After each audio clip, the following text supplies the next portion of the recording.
ഇന്ന് ദിവാകരന് ക്ലാസ് ഇല്ലാത്ത ദിവസമാണ് കേട്ടോ. രാവിലെ ഞാൻ അതുകൊണ്ട് തന്നെ ലേറ്റായിട്ടാണ് എഴുന്നേറ്റിപ്പോൾ ഒരു 6:30 ആയിട്ടുണ്ടായിരുന്നു കേട്ടോ. എഴുന്നേറ്റ് വന്നതേ ഞാൻ അത്യാവശ്യം ക്ലീനിങ് ഒക്കെ കഴിഞ്ഞിട്ട് കുറച്ച് സ്കിൻ കെയറൊക്കെ ചെയ്ത് നന്നായിട്ട് കുളിച്ചിട്ടാണ് കേട്ടോ അടുക്കളയിലേക്ക് വന്നത്. ദിവാകരനുള്ള പാലങ്ങ് മാറ്റി വെച്ചു. രാവിലെ തന്നെ നല്ല തെളിച്ചമുള്ള ഒരു ദിവസമാണ് കേട്ടോ ഇന്ന്. അതുകൊണ്ട് തന്നെ ഞാൻ വാഷിംഗ് മെഷീനിലിട്ട് തുണിയൊക്കെ അലക്കി എടുത്തിട്ടുണ്ടായിരുന്നു. പിന്നെ ഗോതമ്പ് ദോശയും ഉരുളക്കിഴങ്ങ് കറിയാണ് കേട്ടോ ഇന്നത്തെ ബ്രേക്ക്ഫാസ്റ്റ്. അപ്പോൾ ഞാൻ കുറച്ച് ഗോതമ്പ് പൊടിയും കുറച്ച് തേങ്ങായും ഉപ്പൊക്കെ ഇട്ട് നന്നായിട്ട് വെള്ളം ഒഴിച്ചൊന്ന് ഇളക്കി മിക്സ് ചെയ്തിട്ട് എടുക്കുന്നുണ്ട്. ഗോതമ്പ് ദോശയ്ക്കുള്ളത് നന്നായിട്ട് മിക്സ് ചെയ്ത് ഒരു 5 മിനിറ്റ് റെസ്റ്റ് ചെയ്യാൻ വേണ്ടിയിട്ട് ഞാനങ്ങ് മാറ്റി വെച്ചു കേട്ടോ. ഉരുളക്കിഴങ്ങ് കറിക്കായിട്ട് ഒരു കുഞ്ഞ് സവോള അരിഞ്ഞെടുക്കുന്നുണ്ട്, ഒരു ചെറിയ പച്ചമുളക് നീളത്തിൽ അരിഞ്ഞെടുക്കുന്നുണ്ട്, അത്രയും മതി കേട്ടോ. എന്നിട്ട് കുറച്ച് പച്ചമുളകും കൂടി എടുക്കുന്നുണ്ട്. ഉരുളക്കിഴങ്ങ് കറിക്ക് ഇഞ്ചിയും വെളുത്തുള്ളിയൊക്കെ പേസ്റ്റായിട്ട് ഇടുവാണെങ്കിൽ പ്രത്യേക ഒരു ടേസ്റ്റ് ഉണ്ട്. ഞാനതൊന്നും ഇട്ടിട്ടില്ല കേട്ടോ, സത്യം പറഞ്ഞാൽ മറന്നു പോയതാണേ. അപ്പോൾ ഗോതമ്പ് ദോശ ഇവിടെ ചുട്ടെടുക്കുന്നുണ്ട്. തൊട്ടിപ്പുറത്തെ അടുപ്പിൽ നിവാങ്കുഞ്ഞിന് കുളിക്കാനുള്ള വെള്ളമാണ് കേട്ടോ വെച്ചിരിക്കുന്നത്.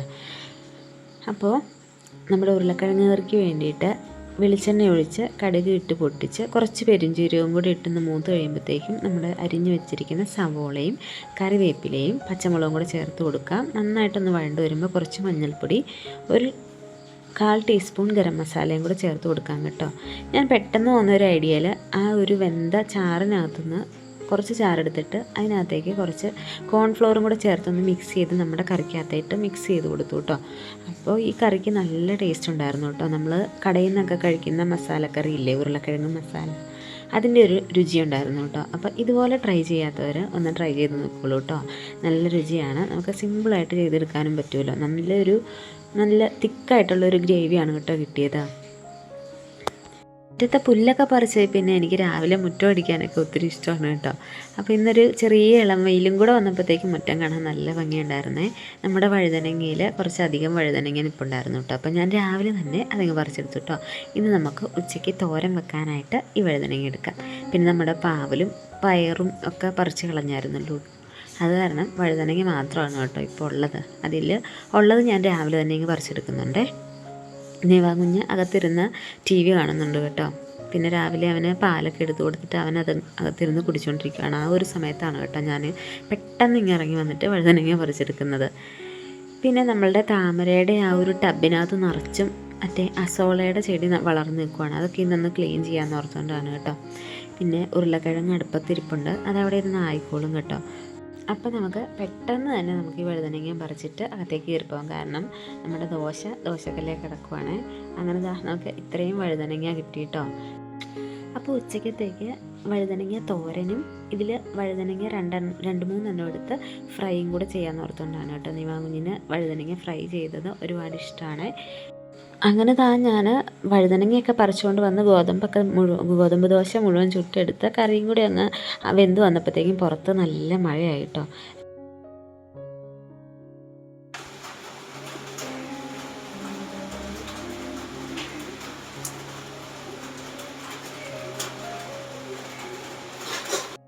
പുറത്ത് നല്ല മഴയാണ് കേട്ടോ. എനിക്കുള്ള ചായ ഞാനെടുത്ത് മാറ്റി വെച്ചിട്ടുണ്ടായിരുന്നു. അങ്ങനെ ഗോതമ്പ് ദോശയും കിഴങ്ങ് കറിയൊക്കെ കൂട്ടി ഞങ്ങൾ ബ്രേക്ക്ഫാസ്റ്റ് കഴിക്കുവാണ്.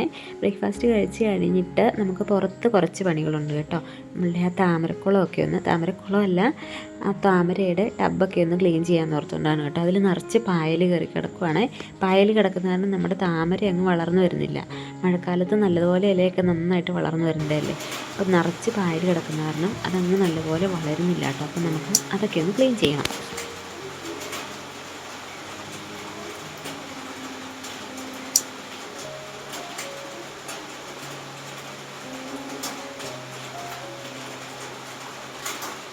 അങ്ങനെ ബ്രേക്ക്ഫാസ്റ്റൊക്കെ കഴിച്ച് മഴയൊക്കെ തോർന്നു കഴിഞ്ഞപ്പോഴത്തേക്കും ഞാനും നിവാങ്ങുഞ്ഞും കൂടെ മുറ്റത്തേക്ക് ഇറങ്ങിയിട്ടുണ്ട് കേട്ടോ. ഇതിനിടയിൽ ചാച്ചയുടെ അടുത്ത് വരെ ഒന്ന് പോയിട്ടുണ്ടായിരുന്നേ. അപ്പോൾ അവിടെ നിന്ന് നമ്മുടെ ഈ മാട്ടയിലൊക്കെ നിൽക്കുന്ന ഒരു ചെടിയാണ് കേട്ടോ. ഈ ഒരു ചെടി നമുക്ക് നഴ്സറിയിലും കിട്ടും. നഴ്സറിയിൽ ഇതിന് നല്ല വിലയാണ് കേട്ടോ. ഇതിലൊരു കുഞ്ഞ് ചുമന്ന പൂവുണ്ടേ, നല്ല ഭംഗിയാണ് കേട്ടോ. അത് കാണാനായിട്ട് ഞാൻ കാണിച്ചു തരാവേ. അപ്പം ആ ഒരു ചെടിച്ചട്ടിയിൽ കുറച്ച് മണ്ണൊക്കെ എടുത്തിട്ട് ഞാനതൊന്ന് നട്ട് വെക്കുന്നുണ്ട് കേട്ടോ. പിന്നെ നിവാങ്കുഞ്ഞ് ഇപ്പുറത്തിരുന്ന് വണ്ടിയിൽ കളിച്ചുകൊണ്ടിരിക്കുവാണേ. അപ്പോൾ ഈ മഴ പെയ്ത് കിടക്കുന്ന കാരണം മണ്ണെല്ലാം നല്ല ചെളിയായിട്ടാണ് കേട്ടോ കിടക്കുന്നത്. അവനെ മണ്ണെല്ലാം കോരിയാണ് കളിക്കുന്നത്. ഇപ്പം ഞാൻ സ്കൂളിൽ നിവാങ്കുഞ്ഞ് പോകുന്നതുകൊണ്ട് തന്നെ രാവിലെ 5 മണിക്ക് എഴുന്നേറ്റ് ഒരു 9 മണിക്കുള്ളിൽ എൻ്റെ കിച്ചണിലെ വർക്കുകളെല്ലാം തീരും കേട്ടോ. കുക്കിങ്ങും അത്യാവശ്യം ക്ലീനിങ്ങും എല്ലാം തീർക്കും കേട്ടോ. അപ്പോൾ ഒരു 9 മണിക്കുള്ളിൽ ഇത്രയും ജോലി ചെയ്ത് കഴിഞ്ഞാൽ പിന്നെ എനിക്ക് ഒരുപാട് സമയം കിട്ടാറുണ്ട് കേട്ടോ. അപ്പോൾ അതുകൊണ്ട് തന്നെ ഇപ്പോൾ ഒരു ക്ലാസ് ഇല്ലാത്ത ദിവസമാണെങ്കിലും രാവിലെ തന്നെ ഞാൻ പെട്ടെന്ന് കുക്കിംഗ് അങ്ങ് തീർത്ത് വെക്കും കേട്ടോ. വൈകിട്ടത്തേനുള്ള ഡിന്നറിനുള്ളതും ലഞ്ചിനുള്ളതും ബ്രേക്ക്ഫാസ്റ്റും എല്ലാം ഒരേ ടൈമിൽ ഞാനങ്ങ് തീർത്ത് വെക്കും കേട്ടോ. അത് കാരണം നമുക്ക് ഒരുപാട് സമയം ഫ്രീ ടൈം കിട്ടും കേട്ടോ പകൽ സമയത്ത്. അങ്ങനെ ഞാൻ ആ ചെടി ഇവിടെ നട്ട് വെച്ചിട്ടുണ്ട്. ഇതാണ് കേട്ടോ ആ ചെടിയിലെ പൂവ്, നോക്കിക്കാൻ നല്ല ഭംഗിയില്ലേ. ഇതൊരു നല്ല റെഡ് കളറാണ് കേട്ടോ. ക്യാമറയിൽ അതിൻ്റെ ആ ഭംഗി അങ്ങ് ശരിക്കറിയാൻ പറ്റുന്നില്ല. ഞാൻ നേരെ വന്നിട്ട് നമ്മുടെ ആ താമരയുടെ ടബ് ഒന്ന് വൃത്തിയാക്കാമെന്ന് ഓർത്തുകൊണ്ടാണ് കേട്ടോ. ഇതിനിടയിൽ തന്നെ ഞാൻ ആ നട്ട് വെച്ച ചെടി കൊണ്ട് ഇങ്ങനെ ഒന്ന് അറേഞ്ച് ചെയ്തൊക്കെ വെക്കുന്നുണ്ട്. നമ്മുടെ വാടാമുല്ലിയിലൊക്കെ നല്ല പൂക്കളുണ്ടായിട്ടുണ്ടായിരുന്നു കേട്ടോ. പിന്നെ ശംഖുപുഷ്പത്തിൻ്റെ ആ ചെടിയിലൊക്കെ നല്ലപോലെ പൂക്കളുണ്ടായിട്ടുണ്ടായിരുന്നു. ഈ ഒരു ലോട്ടസിൻ്റെ ടബ് നിറച്ച് അസോള എന്ന് പറയുന്ന ഈ ഒരു പ്ലാന്റ് ആയിരുന്നു കേട്ടോ. ഇതൊരു പായലാണേ. ഇതങ്ങ് വളർന്നു കഴിഞ്ഞാൽ ഒരു കുഞ്ഞു തൈ കൊണ്ട് ഇട്ടാൽ മതി, അതങ്ങ് ആർത്ത് കയറും കേട്ടോ. പിന്നെ അതിനകത്തുള്ള ആ താമരയുടെയും വളർച്ച മുരടിക്കുന്നതാണ് ഞാൻ അതെല്ലാം എടുത്തങ്ങ് മാറ്റിയിട്ടോ. പക്ഷേ അപ്പുറത്തിരിക്കുന്ന ആ ഒരു ബ്ലൂ ടബിനകത്ത് നിറച്ച അസോളയുടെ പ്ലാന്റാണ്. പക്ഷേ അത് മഴ പെയ്ത് കഴിയുമ്പോൾ നല്ല ഭംഗിയാണ് കാണാൻ. അതുകൊണ്ട് ഞാനതങ്ങ് എടുത്ത് മാറ്റിയില്ല കേട്ടോ. നിവാങ്കുഞ്ഞ് അപ്പുറത്ത് അവൻ്റെ ലോറി കുഞ്ഞ് ടോയ് കാറിനകത്തൊക്കെ നല്ല രീതിക്ക് ചെളി കോരിയിട്ട് കളിച്ചുകൊണ്ടിരിക്കുകയാണ് കേട്ടോ. അപ്പം ഞാനൊരു കുഞ്ഞ് വടിയെടുത്ത് ആളെ കയറ്റി വിടുന്നുണ്ട് കേട്ടോ. അങ്ങനെ നമ്മുടെ ലോട്ടസിൻ്റെ ടബൊക്കെ ഇവിടെ നന്നായിട്ട് ക്ലീൻ ചെയ്തിട്ടുണ്ട്. പിന്നെ നമ്മൾ ലോട്ടസിൻ്റെ ഇതിനകത്തേക്ക് ഇങ്ങനെ വെള്ളം ഒഴിക്കുമ്പോൾ ഇതുപോലെ ഒരു ഇലയോ അല്ലെങ്കിൽ എന്തെങ്കിലും പ്ലാസ്റ്റിക്കിൻ്റെ കവറൊക്കെ വെച്ചിട്ട് വെള്ളം ഒഴിച്ചാൽ മതി കേട്ടോ. അപ്പം ഈ ഒരു ടബ് കലങ്ങൂല കേട്ടോ. ഇപ്പം മഴയുള്ളത് കൊണ്ട് തന്നെ നാച്ചുറലി ഇങ്ങനെ നന്നായി ക്ലീനായിട്ടാണ് കേട്ടോ വെള്ളം കിടക്കുന്നത്. അപ്പം നമ്മളിങ്ങനെ ഇതുപോലെ സൈഡൊക്കെ ഉരച്ച് ക്ലീൻ ചെയ്യുന്ന സമയത്ത് ഇതുപോലെ ഒരു ഇല വെച്ചിട്ട് വെള്ളം ഒഴിച്ച് കൊടുത്താൽ മതി കേട്ടോ. അപ്പം വെള്ളം കലങ്ങൂലായേ. അങ്ങനെ ക്ലീനിങ് എല്ലാം കഴിഞ്ഞിട്ടുണ്ട്. ഇന്നത്തെ ഒരു ക്ലീനിങ് ഇതായിരുന്നു കേട്ടോ. രാവിലെ തന്നെ ഞാൻ വീഡിയോ ഒക്കെ ഷൂട്ട് ചെയ്യുന്നതിന് മുമ്പ് വീടിൻ്റെ അകവും എല്ലാം ക്ലീൻ ചെയ്തിട്ടാണ് കേട്ടോ കുളിച്ചത്. നിവാങ്കുഞ്ഞ് അവൻ്റെ വണ്ടിയൊക്കെ ആയിട്ട് കളിച്ചുകൊണ്ടിരിക്കുകയാണ് കേട്ടോ. വണ്ടിക്കകത്ത് നിറച്ച് നല്ല ചെളിമണ്ണ് കോരി വെച്ചിട്ടാണ് കേട്ടോ ആൾ അപ്പുറത്ത് നിന്ന് കളിച്ചുകൊണ്ടിരുന്നത്. അതുകൊണ്ടാണ് ഞാൻ വടിയെടുത്ത് കയറ്റി വിട്ടത്.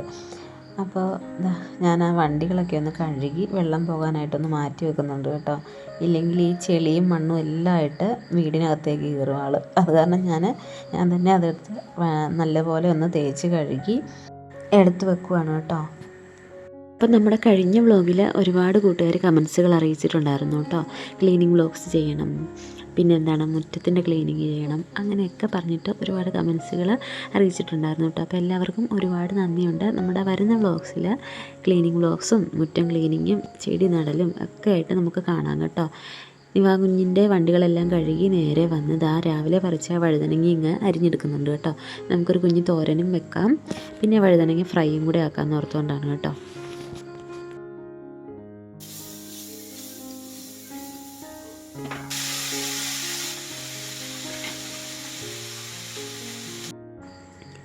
ഇപ്രാവശ്യം നമ്മൾ എണ്ണയൊക്കെ ഒഴിച്ച് കടുകൊക്കെ ഇട്ട് പൊട്ടിക്കഴിഞ്ഞിട്ട് സവോള ഇട്ട് വഴറ്റി കുറച്ച് മഞ്ഞൾപ്പൊടിയും ഉപ്പിട്ടില്ല, മഞ്ഞൾപ്പൊടി ഇട്ട് വഴണ്ട് കഴിഞ്ഞപ്പോഴാണ് കേട്ടോ നമ്മളുടെ വഴുതനങ്ങ ഇട്ട് കൊടുത്തത്.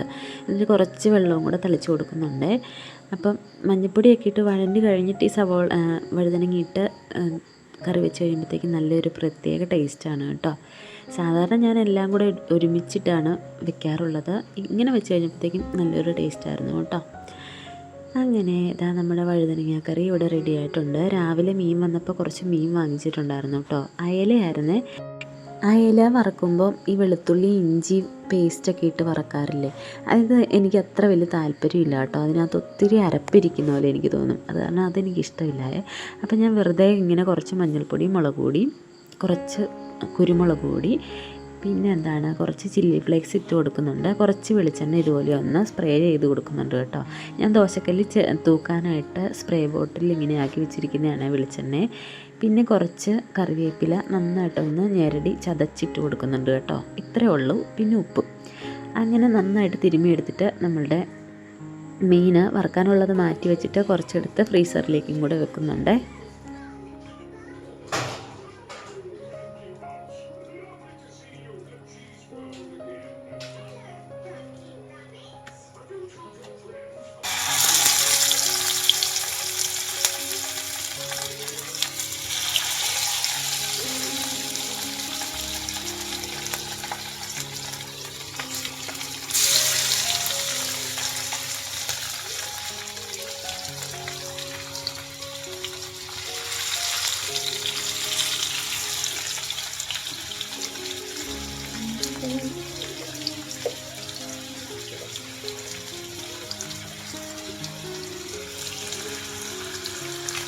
വഴുതനങ്ങ മെഴുക്കുവരട്ടി അല്ല വഴുതനങ്ങ തോരനും ഉരുളക്കിഴങ്ങ് കറിയും വഴുതനങ്ങ ഫ്രൈയും മീൻ പൊരിച്ചതൊക്കെ കൂട്ടി ഞങ്ങൾ ലഞ്ച് കഴിച്ചു കേട്ടോ.